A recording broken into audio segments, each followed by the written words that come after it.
Hello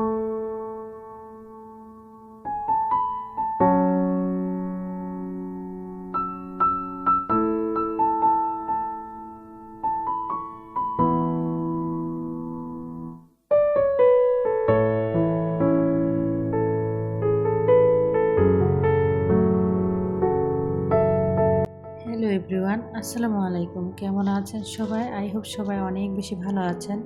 আলহামদুলিল্লাহ, আমিও আমার পরিবার পরিজন নিয়ে ভালো আছি। এই তো প্রতিদিনের মতো আবার একটি নতুন ব্লগ নিয়ে এসেছি আপনাদের মাঝে। আশা করি আজকের ব্লগটা আপনাদের অনেক বেশি ভালো লাগবে। তো এখানে আর কি রুটির ডো তৈরি করার জন্য পানি নিয়েছিলাম, তারপর অফ ক্যামেরাতে রুটির ডো তৈরি করে রুটিগুলো বেলে নিয়েছি। তো এখন আর কি এখানে এক এক করে রুটিগুলো ছেঁকে নিচ্ছি। আর আজকে রুটি বলতে না, রুটির মতো আর কি গোল গোল করে বেলে নিয়েছি, কিন্তু এগুলো তেল দিয়ে ভেজে আর কি পরোটা করে নিচ্ছি। অনেকে আবার বলবেন আসলে পরোটা কোথায়, তার জন্য আর কি বলে দিলাম। অনেক সময় দেখা যায় যে আমি আসলে সময়ের অভাবে মানে রুটি আসলে পরোটা শেপ না দিয়ে অনেক সময় গোল আকার আকৃতিতে আর কি বেলে নেই, তারপরে এগুলো তেল দিয়ে ভেজে নেই। তাই কিন্তু আমার কাছে সোজাভাবে একদম পরোটা হয়ে যায়। তা আসলে এক একজনের কাজ বা এক একজনের কাজের ধরন, এক একজনের কথাবার্তা বা এক একজনের সংসারের কাজগুলো কিন্তু এক একজনের কাছে এক এক রকম। কারো কাজের সাথে কিন্তু কারো মানে কাজ মিলবে না, বা কারো লাইফস্টাইলের সাথে কিন্তু কারো লাইফস্টাইল মিলবে না। এটাই হচ্ছে বাস্তবতা। আমরা এক একজন এক এক গুণের অধিকারী, কারোর সাথে কারোর কোনো মিল নেই। এটাই হলো বাস্তব জীবন। তো এখানে আর কি আমি এখানে তেল দিয়ে আর কি গোলাকার রুটিটাকে আর কি পরোটা করে ভেজে নিচ্ছি। আর আজকের ভিডিওটা কিন্তু আমি আজকে সকালের নাস্তা থেকে শুরু করেছিলাম। তো এখানে সকালবেলা নাস্তা রেডি করে নিচ্ছি। আজকে কিন্তু পরোটা দিয়ে দুধ চা খাবো। আর আমার কিন্তু খুবই পছন্দের একটা খাবার হচ্ছে দুধ চা আর পরোটা। তবে যদিও আমি কিন্তু খুব কমই খাই, কারণ দেখা গিয়েছে আমার কিন্তু অনেক বেশি ওজন বেড়ে গিয়েছিল, যার কারণে এখন কিন্তু চাটা আমি কম খাই, বা পরোটা বা দুধ চাটা খুবই কম খাচ্ছি। তবে দেখা গিয়েছে মাঝে মধ্যে খেতে কিন্তু অনেক বেশি ইচ্ছে করে। তো যার কারণে আজকে একটু পরোটা আর কি খুবই কম তেল দিয়ে ভেজে নিয়েছি। আর সকালবেলা ঘুম থেকে উঠে তেলের জিনিস কিন্তু আমাদের শরীরের জন্য অনেক বেশি ক্ষতিকর। তারপরেও কিন্তু কি করব, মন যেহেতু চায় তাও তো খেতে হবে। তো আমি কিন্তু সবসময় খুবই কম মানে তেল দিয়ে পরোটা ভেজে নিই আর কি। আর এভাবে করে খেতেই আমার কাছে ভালো লাগে। তো এখানে আর কি পরোটা ভেজে নিয়েছি আর একটা ডিম পোস্ট করে নিয়েছি। আগের দিনের কলা ছিল, তখন বাজার থেকে কলা এনেছিলাম, তারপরে দেখা গিয়েছে দুধ চা করে নিয়েছি। বাস এগুলো দিয়েই কিন্তু আজকে সকালের নাস্তাটা খুবই জমে যাবে। তো জানি না ভিডিওর এই পর্যায়ে যে সকল প্রিয় মিষ্টি আপুরা আছেন, প্লিজ ভিডিওটিতে একটি লাইক দিয়ে অবশ্যই কন্টিনিউ করবেন। আর যারা অলরেডি এই কাজটি করে দিয়েছেন তাদেরকে জানাই আমার অন্তরস্থল থেকে অনেক অনেক দোয়া আর ভালোবাসা। আর প্রতিনিয়ত যারা আমাকে সুন্দর সুন্দর কমেন্ট করেন সে সকল আপুদের জন্য রইল আমার অন্তরের থেকে আরও অনেক অনেক বেশি ভালোবাসা। আর যারা আজকে আমার চ্যানেলে নতুন জয়েন হয়েছেন, আমার ভিডিওর কোনো অংশ, কথা বা কোনো কাজ যদি আপনাদের এতটুকু ভালো লেগে থাকে, তাহলে প্লিজ চ্যানেলটি সাবস্ক্রাইব করে পাশেই থেকে যাবেন। পাশে থাকা বেল বাটনের অল অপশনটি প্রেস করে দেবেন, যাতে করে আমি কোনো নতুন ভিডিও ছাড়ার সাথে সাথে আপনাদের কাছে নোটিফিকেশন চলে যায়, আপনারা আপনাদের সময় সুযোগ করে দেখে নিতে পারবেন।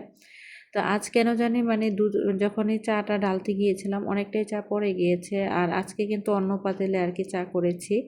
দেখা গিয়েছে যে আমি যেহেতু ইলেকট্রিক চুলায় বেশিরভাগ আসলে মানে রান্না বান্না করি, দেখা গিয়েছে যে আমার ইলেকট্রিক চুলাটাতে আর কি সমান তলা বিশিষ্ট আর কি পাতিলের মধ্যে খুবই তাড়াতাড়ি হয়। যার কারণে আমি যেই পাত্রে পুডিং বানাই ওই পাত্রের মধ্যেই আর কি চাটা করে নিয়েছিলাম, যার কারণে ঢালতে অনেক বেশি কষ্ট হয়েছে। তো যাই হোক, এদিক দিয়ে কিন্তু নাস্তা খেয়ে তারপর চলে এসেছি। এখানে কিছু গ্রোসারি আইটেম এনেছিলাম, সেগুলোই আর কি আজকে আপনাদের মাঝে শেয়ার করছি। তো আজকের ভিডিওটা টাইটেল এবং থাম্বনেল দেখে হয়তো বুঝতে পেরেছেন, মধ্যবিত্ত পরিবারে সংসার খরচ কমানোর নিনজা কিছু টেকনিক আছে, মানে নিনজা টেকনিক আর কি আপনাদের মাঝে শেয়ার করব। আশা করি ভিডিওটা আপনাদের অনেক বেশি ভালো লাগবে। তো যাই হোক, এখানে আর কি কিছু মানে কেকের আইটেমের জন্য আর কি ভ্যানিলা এসেন্স, ফুড কালার, তারপরে ইস্ট, তারপর বেকিং সোডা, চকো পাউডার, বা দেখা গিয়েছে বাসার চা পাতা শেষ হয়ে গিয়েছিলো, চা পাতা, বাসার হারপিক শেষ হয়ে গিয়েছিলো, হারপিক এগুলো নিয়ে এসেছি। আসলে আমরা কি বলবো, মানুষ এমন একটা প্রাণী, তাদের চাহিদার কিন্তু কখনোই শেষ হয় না। প্রতিদিন কোনো না কোনো যতই বাজার করি না কেন একসাথে প্রতিদিন কিছু না কিছু আমাদের সংসারে কিন্তু চাহিদা বা ঘাটতি লেগেই যায়। তো যাই হোক, এখানে আর কি যেইগুলো নিয়ে এসেছি সেগুলো আপনাদের মাঝে শেয়ার করি। তো এখানে আসলে আমি মনে করি কি, আসলে আমরা যারা মধ্যবিত্ত ফ্যামিলিতে বিলং করি, আমরা যেহেতু মধ্যবিত্ত, আমাদের কিন্তু সব দিক ভেবে চিন্তে হিসেব করেই কিন্তু সংসারটাকে চালাতে হয়। তো এখানে হয়তো দেখতে পেয়েছেন আমি কিছু পাস্তা এনেছিলাম, তারপরে দেখা গিয়েছে যে চিনি এনেছিলাম। আর সব কিছুই কিন্তু লুজ, মানে প্যাকেটজাত না। আসলে আমি মনে করি কি, যারা মধ্যবিত্ত ফ্যামিলিতে থাকে তারা কিন্তু সব দিক ভেবে চিন্তে হিসেব করেই সংসারটা চালালে সংসার খরচ থেকেই কিন্তু হাজার হাজার টাকা পয়সা কিন্তু বাঁচানো যায়। তো যেহেতু নিনজা টেকনিক বলেছি, তো সেগুলো আর কি আজকে আপনাদের মাঝে শেয়ার করছি। তো সবসময় চেষ্টা করবেন বাজারে গেলে কখনো আর কি প্যাকেটজাত কোনো জিনিস না নেওয়ার জন্য। আসলে প্যাকেটজাত যদি কোনো কিছু নিতে যান তাহলে দেখা গিয়েছে ওই জিনিসটার দাম কিন্তু অনেক বেশি পড়ে। তো আমরা যেহেতু মধ্যবিত্ত, আমাদের যেহেতু সংসার খরচটা কমাতে হবে, সেজন্য সবসময় মাথায় খেয়াল রাখতে হবে যেগুলো আসলে প্যাকেট ছাড়াও পাওয়া যায় সবসময় চেষ্টা করবেন প্যাকেট ছাড়া লুজ জাতীয় আর কি জিনিসপত্র কেনার জন্য। ধরেন আজকে যদি আমি এই পাস্তাগুলো, এখানে হাফ কেজি পাস্তা নিয়ে এসেছি, তা হাফ কেজি পাস্তার দাম মাত্র 50 টাকা ছিল, আর 1 কেজি আর কি 100 টাকা। আমি যদি 1 কেজি পাস্তা আসলে প্যাকেটজাত আনতে যেতাম, কম হলেও আমার 150 টাকা কি 200 টাকা খরচ হতো। তো প্যাকেটজাত অনেক সময় কি করবেন, প্যাকেটজাত জিনিস না এনো, অনেক সময় দেখা যায় যে লুজ যেই জিনিসগুলো মানে বাজারের মধ্যে যেগুলো বস্তার মধ্যে পাওয়া যায়, ওই জিনিসগুলো কেনাকাটা করার মধ্যেও কিন্তু অন্যরকম একটা শান্তি পাওয়া যায়। যেমন দেখা গিয়েছে ওইগুলো কিন্তু আপনি দেখে বুঝে শুনে কিন্তু কিনতে পারেন। দেখা গেছে এটা মানে কতটুকু ভালো হবে না হবে, অনেক সময় দেখা গেছে সেগুলোকে ধরেও বোঝা যায়। ধরেন এই যে প্যাকেটজাত যে পোলাওয়ের চালগুলা আমরা কিন্তু প্যাকেট কিনে নিয়ে আসি, অনেক সময় দেখবেন বস্তার চালও কিন্তু অনেক সময় ভালো পড়ে। তো ওইগুলা যদি মানে আমরা মানে বস্তার চালগুলো যদি আমরা দেখে শুনে বুঝে যদি হাতে ধরে দেখেও অনেক সময় বা সেন্ট শুনেও কিন্তু অনেক সময় নিয়ে আসতে পারি। তো সবসময় যে প্যাকেটের সব কিছু ভালো হয় তা কিন্তু না। তো এখানে একটা দুধ এনেছিলাম প্রাণের আর কি, আমি দেখলাম যে আসলে গুঁড়ো দুধটা অনেক বেশি দাম, তো যার কারণে আসলে গুঁড়ো দুধের মানে পরবর্তীতে আমি কিন্তু এখানে মাত্র 60 টাকা দিয়ে মানে তরল এই দুধটা নিয়ে এসেছিলাম শুধুমাত্র চা খাওয়ার জন্য। তো আসলে সবসময় যে ভালো মানে প্যাকেটের জিনিসে যে ভালো পড়ে তা কিন্তু না। অনেক সময় দেখবেন যে প্যাকেট ছাড়া যেগুলো বস্তা বা খালি যে দোকানে, যে মুদিমালের যে দোকানে আর কি, যেগুলো আসলে লুসের জিনিস পাওয়া যায়, দেখা গিয়েছে ধরেন আটা, যদি আমরা 1 কেজি আটা আনতে যাই, 1 কেজি আটার দাম কিন্তু দেখা গিয়েছে যে 40 টাকা, আর দেখা গিয়েছে 2 কেজি আটার দাম কিন্তু 80 টাকা পড়ে। আর আপনি যদি 2 কেজি আটা যদি প্যাকেটজাত আনতে যান তাহলে কিন্তু 110 টাকা পড়ে। তাহলে কোথায় আপনার 80 টাকা আর কোথায় 110 টাকা? দেখেন, আমরা যদি হিসেব করে বুদ্ধি করে একটু যদি মাথা খাটিয়ে আসলে খরচ করি, বাজার করি, তাহলেও কিন্তু আমাদের সংসার খরচ থেকে অনেক হাজার হাজার টাকা পয়সা কিন্তু আমরা কমাতে পারি।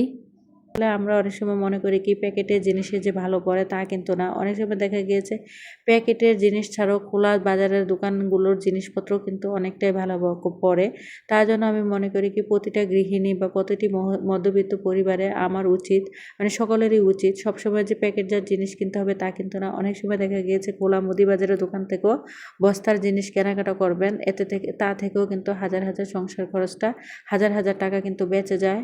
তো আমি যদি 2 কেজি আটা আনি 80 টাকা দিয়ে খোলা, আর ওই দেখা গিয়েছে প্যাকেটজাত যদি আটা আনতাম যাই তাহলে কিন্তু দেখা গেছে 110 টাকা চলে যায়। আর খোলা আটা কিন্তু 2 কেজি আমি মাত্র 80 টাকা দিয়ে নিয়ে আসতে পারি। কোথায় 80 টাকা আর কোথায় 110 টাকা? দেখেন, কাজেই কিন্তু আমার 2 কেজি আটা কিনতে গেলে প্যাকেটজাত, তাও কিন্তু আমার 30 টাকা বেশি দিয়ে কিনতে হয়। তাহলে কেন আমি আমার সংসার খরচটা বাড়াবো? আমি যেহেতু মধ্যবিত্ত, আমাকে যেহেতু সংসার খরচটা কমাতেই হবে, সবসময় আমি চেষ্টা করি আর কি বাজারে গেলে খোলা যে বড় মুদিমালের দোকানগুলো, যে পাইকারি দোকানগুলো আছে সেগুলো দোকান থেকে আর কি খোলা জাতীয় জিনিসপত্র কেনাকাটা করার জন্য। তারপরে আবার আমরা অনেকে আসলে বুঝতে পারি না, আমরা মনে করি দামি দামি ব্র্যান্ডের জিনিস বা দেখা গিয়েছে সুপার শপের জিনিসগুলো অনেক বেশি ভালো হয় বা স্বপ্নের জিনিসগুলো ভালো হয়। স্বপ্ন বলেন, সুপার শপ বলেন, যেখানে মার্কেট করতে যাই না কেন, বাজার করতে যাই না কেন, তারা কিন্তু অনেক বেশি দাম রাখে। যে কোনো জিনিসই আমি দেখেছি বাহির থেকে কেনাকাটা করলে আমি যেই দামে কেনাকাটা করতে পারি, ওইখানে কিন্তু অনেকটা টাকা বেশি দিয়ে আমাকে কেনাকাটা করতে হয়। তাহলে আমি মানে আপনারা সবসময় চেষ্টা করবেন বাইরের খোলা মানে ফুটপাতের দোকান বলেন বা বাহিরের মুদিমালের দোকান বলেন, সেখান থেকে সবসময় আর কি কেনাকাটা করার জন্য। তারপরে আবার আরেকটা মানে নিনজা টেকনিক হচ্ছে যে দেখা গেছে আমরা আসলে যারা সাপ্তাহিক বাজার করি আর কি কাঁচামালের বাজার বলেন বা মাছের বাজার বলেন, মাংসের বাজার বলেন, আমরা যখন অনেক জায়গায় কিন্তু দেখবেন সাপ্তাহিকভাবে হাট বসে বা দোকান বসে, বাজার বসে। তা আমি যেহেতু সবসময় সাপ্তাহিক বাজার করি একসাথে, তো তার জন্য আমি আপনাদেরকে বলছি, আমি যেদিন সাপ্তাহিক বাজার করি ওই দিন আর কি সবসময় চেষ্টা করবেন, অনেকে আছে দেখবেন সাপ্তাহিক বাজারের দিন সকাল সকাল বাজারে চলে যান, আসলে সকাল সকাল কখনোই বাজারও যাবেন না, সবসময় চেষ্টা করবেন বাজারের শেষের দিকে যাওয়ার জন্য। তো আমরা যেহেতু মধ্যবিত্ত, আমাদের যেহেতু একটু বুদ্ধি খাটিয়ে বাজার করতে হবে, বুদ্ধি খাটিয়ে সংসারটাকে চালাতে হবে, তার কারণে আমি সবসময় চেষ্টা করি যেদিন আমার এখানে আর কি বাজারে দিন থাকে, আমার কিন্তু এখানে সপ্তাহে 2 দিন বাজার বসে। এক হচ্ছে বুধবার, আরেকটা হচ্ছে শনিবার। তো এই সপ্তাহে 2 দিন যখনই বাজার বসুক না কেন, আমি সবসময় চেষ্টা করি বাজারের শেষের দিকে যাওয়ার জন্য।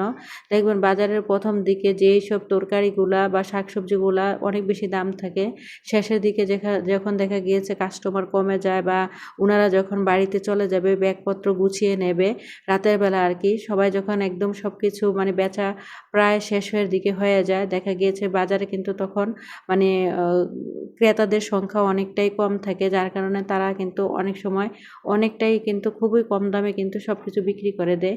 যার কারণে আমি সবসময় চেষ্টা করি আর কি বাজারের দিন শেষের দিকে বাজারে যাওয়ার জন্য।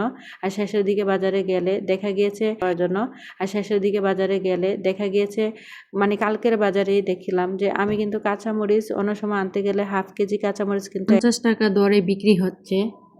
এখন যেহেতু মানে কাঁচামরিচের দিন প্রায় শেষ, টমেটোর দিন প্রায় শেষ, এখন দেখবেন কাঁচামরিচের দামও কিন্তু 100 টাকা আর কি। তো এখন কিন্তু আমি কিন্তু মাত্র 80 টাকা দরে আর কি কাঁচামরিচ এনেছিলাম। তো আমি যেহেতু বাজারের শেষের দিকে গিয়েছিলাম, মাত্র হাফ কেজি কাঁচামরিচ মাত্র 40 টাকা দিয়ে কিন্তু আনতে পেরেছি। কিন্তু প্রথম দিকে বাজারে শুনেছিলাম ওনারা নাকি 100 টাকা দরে আর কি বিক্রি করেছে। তারপরে দেখা গিয়েছে সব জিনিসে যেই কোনো সবজিও দেখবেন বাজারের প্রথম দিকে যতটা বেশি দাম থাকে, শেষের দিকে কিন্তু তারা আর বিক্রি করতে পারে না, কারণ বাজারে তখন ক্রেতাদের সংখ্যা অনেকটাই কমে যায়। সবসময় চেষ্টা করবেন বাজারের মানে বাজারের দিন বা হাটের দিন সবসময় শেষের দিকে আর কি বাজার করার জন্য। তারপরে আবার বলি, শুক্রবার শনিবার কখনোই কিন্তু মাছের বাজার বা মাংসের বাজার করতে যাবেন না, কারণ দেখা গিয়েছে আমরা মানে যারা চাকরিজীবী আছেন তাদের কিন্তু শুক্রবার শনিবার 2 দিন কিন্তু অবসর থাকে। তারা কি করে ওই 2 দিনটাকে সপ্তাহের 2টা দিনকেই কাজে লাগায়, তারা কিন্তু ওই দিনে কিন্তু বাজার করে সংসারের সব মাছের বাজার বলেন মাংসের বাজার বলেন ওই দিন কিন্তু বাজার করে। আর ওই দিন কিন্তু আমি দেখেছি যে মাছের বাজার বলেন মাংসের বাজার মুরগির বাজার ওই দিন কিন্তু প্রচুর পরিমাণে দাম থাকে। তার জন্য সবসময় চেষ্টা করবেন শুক্রবার শনিবার বাদে আর কি মাছের বাজার শনিবার বা দেখা গিয়েছে মুরগি বাজার করার জন্য। কারণ যারা চাকরিজীবী আছেন, যারা প্রাইমারি স্কুলে জব করেন, যারা ব্যাংকে জব করেন, তারা দেখা গিয়েছে সপ্তাহে মাত্র 2 দিন ছুটি পান। ওই দিনই কিন্তু তাদের সংসারে বাজারগুলো করে তারপরে কিন্তু সব কিছু গুছিয়ে রাখেন। তো ওই দিন কিন্তু দেখা গিয়েছে বাজারে কিন্তু মাছ মাংসের দাম অনেক বেশি থাকে, তাই সবসময় চেষ্টা করবেন সপ্তাহের অন্য দিন মাছ মুরগি বাজার করার জন্য। এতে করে কিন্তু খুবই কম দামে কম টাকার মধ্যে কিন্তু আপনি আপনার সংসারের খরচগুলো বাজারগুলো করে নিতে পারবেন। তো এইভাবে করে কিন্তু অল্প অল্প কিছু এই টেকনিকগুলো যদি আমরা মেনে চলি, তাহলে কিন্তু অল্প টাকার মধ্যে অল্প খরচের মধ্যেই কিন্তু আমরা আমাদের সংসার খরচটা চালাতে পারি। তো যাই হোক, আপনাদের সাথে কথা বলতে বলতে কিন্তু সংসারের অনেক কাজ গুছিয়ে নিয়েছি। তারপরে সোজা চলে এসেছি আর কি দুপুরে রান্না বান্না করার জন্য। তো আজকে দুপুরে রান্না করবো আর কি অফ ক্যামেরাতে সব কিছু কেটে ধুয়ে পরিষ্কার করে রেখেছিলাম। তো এখানে মাত্র 30 টাকা দিয়ে আর কি 1 আঁটি পুঁই শাক এনেছিলাম। তো পুঁই শাকের ডাঁটাগুলা আমি আলাদা করে কেটে নিয়েছি, আর এখানে আর কি অনেকগুলো পাতা আর কি আলাদা করে রেখেছি, এগুলো দিয়ে শাক ভাজা করব। মাত্র 30 টাকার পুঁই শাকে কিন্তু আমি এখানে বুদ্ধি করে কিন্তু 2টা তরকারি রান্না করব। এই যে দেখেন এখানে অনেকগুলো পুঁই শাকের পাতা আছে, তো এই পুঁই শাকের পাতাগুলো দিয়ে ডাঁটাগুলো দিয়ে মাছ দিয়ে রান্না করব। আর যে স্টিলের ঝুড়িতে যে পাতাগুলো দেখছেন ওইগুলো দিয়ে আর কি, আর এই যে চিকন চিকন করে কেটে নিয়েছি আলু দিয়ে একটা শাক ভাজি করব আর কি। এটা দিয়েই কিন্তু আমার 2 রকমের আইটেমের তরকারি হয়ে যাবে। তো আমরা দেখেন গৃহিণীরা যদি একটু বুদ্ধি খাটিয়ে, আমরা যারা মধ্যবিত্ত ঘরে আর কি বসবাস করি, আমরা আসলে আমি মনে করি একটা সংসারে কিন্তু পুরুষদের তুলনায় একজন গৃহিণী কিন্তু বুদ্ধি করে হিসেব করে পরিশ্রম করে যদি চলেন, সংসার খরচ কিন্তু আপনি 100 থেকে 50% নিয়ে আসতে পারবেন। শুধুমাত্র একটা সংসারের উন্নতির পেছনে মূল হাতিয়ার হচ্ছে একজন গৃহিণী। আমরা গৃহিণীরা চাইলে কিন্তু সংসারটাকে খুব কম টাকার মধ্যে কিন্তু পুরো সংসারটাকে ম্যানেজ করতে পারি। দেখেন আমি চাইলে কিন্তু এখানে অনেক দাম দিয়ে তরকারি এনেও কিন্তু আসলে আজকের দিনটা রান্না করতে পারতাম, কিন্তু মাত্র 30 টাকা দাম দিয়ে 1 কেজি পুঁই শাক এনেছিলাম। আর এই পুঁই শাকটাকে কিন্তু আমি 2 রকমের আইটেমের তরকারি রান্না করব। তো এতে করেও কিন্তু দেখা গিয়েছে আমার কিন্তু আজকে সংসার খরচটা এই 30 টাকা দিয়ে কিন্তু হয়ে গেল। তো আমরা যদি বুদ্ধি খাটিয়ে একটু মহিলারা বা গৃহিণীরা যদি সংসারটা চালাই, টেকনিক খাটিয়ে চলাই, একটু যদি প্ল্যান করে চলি, এতে করে দেখা গেছে আমাদেরই কিন্তু নিজেদেরই ভালো, আমাদেরই কিন্তু সংসার খরচটা অনেকটাই কমে যায়। তো আমরা সব সময় চেষ্টা করব আর কি কম টাকার বাজার দিয়ে অল্প টাকার খরচ দিয়ে অল্প টাকার টাকার সবজি বাজার দিয়ে কিভাবে আর কি পুরো একটা দিন চালানো যায় বা দেখা গিয়েছে পুরো মাসটা সংসারটা চালানো যায়। আমি কিন্তু সবসময় হয়তো আমার প্রিয় আপুরা আমার ভিডিওগুলো দেখে কোনো না কোনো আইডিয়া পান। তো অনেক আপুরা খুব মিষ্টি মিষ্টি করে কমেন্ট করেন। তো আমার আপুরা কিন্তু জানেন আমি কিন্তু খুবই অল্প টাকার মধ্যে কিভাবে সংসার চালানো যায় সেগুলোর মধ্য দিয়েও কিন্তু অনেক ভিডিও বানাই বা অনেক ধারণা দিয়ে থাকি। তো এই যে দেখেন আজকে কিন্তু মাত্র 30 টাকা দরের পুঁইশাক দিয়ে কিন্তু আমার এখানে 2 আইটেমের তরকারি হয়ে গিয়েছে। এখানে একটা শাক ভাজা করে নিয়েছি, কিছু আলু দিয়ে পুঁইশাকের পাতাগুলোকে কেটে দিয়ে আর কি শাক হয়ে যাবে, রসুন দিয়ে আর কি এখানে বাগার দিয়ে দিয়েছি বা ফোড়ন দিয়ে দিয়েছি। অনেকে বাগার বলেন বা অনেকে ফোড়ন বলেন। আবার দেখা গিয়েছে মাছ দিয়ে কিন্তু এখানে একটা পুঁই শাকও রান্না করে নিয়েছি। বাস এই 30 টাকার তরকারি দিয়ে কিন্তু আজকে আমার পুরো একটা দিন হয়ে গেল। দেখেন আমরা যে পারি না তা কোনো কথা না, গৃহিণীরা বুদ্ধি করলেই সব কিছু পারি। তো যাই হোক, আশা করি আজকের এই নিনজা টেকনিকগুলো আপনাদেরও সংসার খরচ কমানোর অনেক বেশি অবদান রাখবে। তো সবাই চেষ্টা করবেন এই টেকনিকগুলো মেনে সংসারটাকে চালানোর জন্য। আপনাদের সাথে কথা বলতে বলতে কিন্তু দুপুরে রান্না করে নিয়েছি। দুপুরে রান্নার পর যে প্লেট বাটিগুলো থাকে সেগুলো একটু ধুয়ে পরিষ্কার করে নিচ্ছি। সবারই কিন্তু রান্নার পর অনেক হাঁড়ি পাতিল জমা হয়। তো যাই হোক, এখানে কিচেনটাও পরিষ্কার করে নেব। তো আজকের ভিডিওটা এই পর্যন্তই। সবাই ভালো থাকবেন। আমার পরবর্তী ভিডিও দেখার আমন্ত্রণ জানিয়ে সবাই ভালো থাকবেন। খোদা হাফেজ। আসসালামু আলাইকুম।